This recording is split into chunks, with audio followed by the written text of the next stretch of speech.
ગુરુ વાઘનાથ મળ્યા પછી જ્ઞાનની સરવાણી ફૂટી.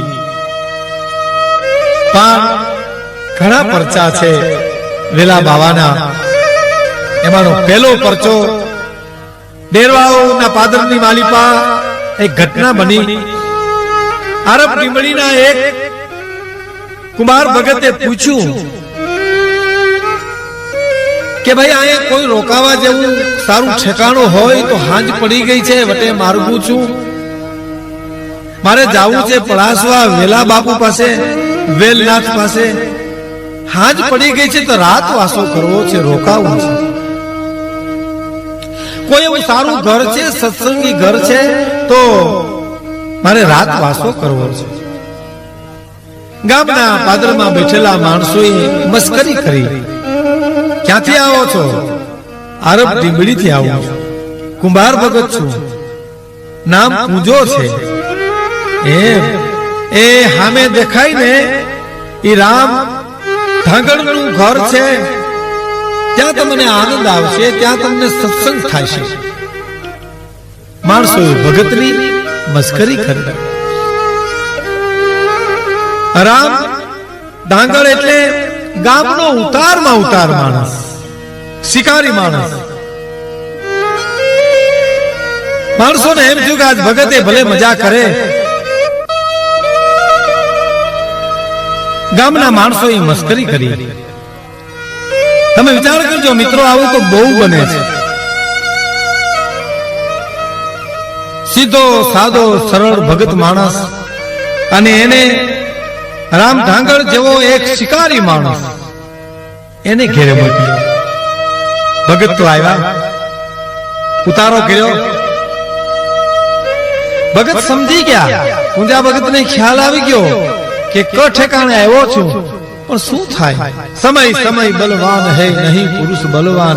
જેવો સમય રાત ગાળવી છે ને, એક રાત કાઢવીને વેલનાથ નહીં લાજ રાખે. વેલનાથ બાવો લાજ રાખશે. તમે જો આજે પણ ભજનોમાં સંતવાણીમાં કહેવાય છે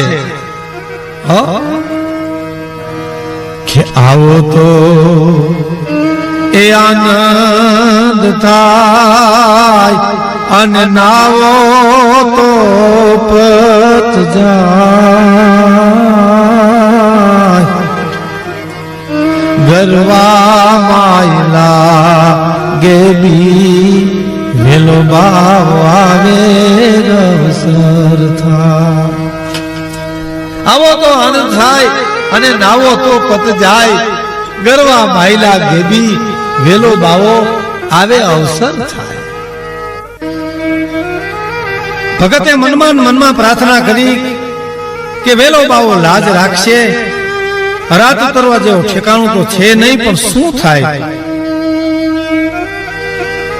રામ ધાંગડ ને ઘરેથી બાઈ થોડા સારા સ્વભાવના એટલે ભગતને વ્યાળું કરાવ્યું, પાગરણ દીધું, હાથમાં માળા લઈ સીતારામ સીતારામ સીતારામ સીતારામ કરે છે. એમાં એમને આજ માતાજીના નિવેદ હતા. પોતાનો દીકરો મરી ગયો છે ને એને હજીવન કરવા માટે ભુવાને તેડાવ્યા છે. મૂંગા પશુડાઓના બલિદાન દેવાય છે. બકરાને મારે છે, કુકડાને મારે છે. અને એ બધા નિવેદના રૂપે અંધશ્રદ્ધામાં ચડાવે છે. પણ તોય દીકરો હાજો નથી થતો. રામનો દીકરો એ મૃત્યુ અવસ્થામાં જ પડ્યો છે. ભુવા ધૂણે છે, હાકલા પ્રકારા થાય છે, ડાકલા વાગે છે. એવે વખતે ભગત મનોમન વિચાર કરે છે કે ઓહો આટલી બધી અંધશ્રદ્ધા. પારે વાને પરજપતિ મરાય નહીં માણા, એને તો ધન ધન શણ દાણાય દેવા જવે દેહડા. પારે વાને પરજપતિ મરાય નહીં માણા, એને તો ધન ધન શણ દાણાય દેવા જવે દેહડા.